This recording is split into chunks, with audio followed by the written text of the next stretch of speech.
ঘন ঘন ঠান্ডা লাগার প্রবণতা যাদের আছে বা যাদের হয়তো দেখবেন যে ঠান্ডার অ্যালার্জি আছে, বা যাদের হয়তো দেখবেন যে ঋতু পরিবর্তনের সাথে সাথে ঠান্ডা লাগা বা নাক দিয়ে কাঁচা জল বের হয়, জলটি যদি একটু গরম ভাব হয় বা সাথে সাথে হাঁচির মতো সমস্যা এবং ভেতরে একটা ঘড়ঘড় বা সাঁই সাঁই মতো একটা আওয়াজ যদি অবশ্যই আসে, সেক্ষেত্রে হোমিওপ্যাথি একটি মাত্র মেডিসিন আপনারা ব্যবহার করতে পারেন। মেডিসিনটির নাম হচ্ছে আর্সেনিক অ্যালবাম 30 potency।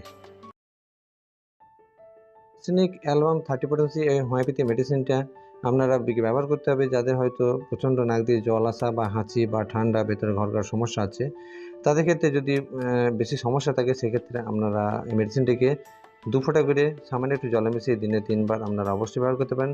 এর সমস্যাটা একটু কমে গেলে আপনারা 2 ফোঁটা করে সামান্য একটু জলে মিশিয়ে দিনে 2 বার সকাল সন্ধ্যা খালি পেটে আপনারা ব্যবহার করে আপনাদের সমস্যা থেকে অবশ্যই মুক্তি পেতে পারেন।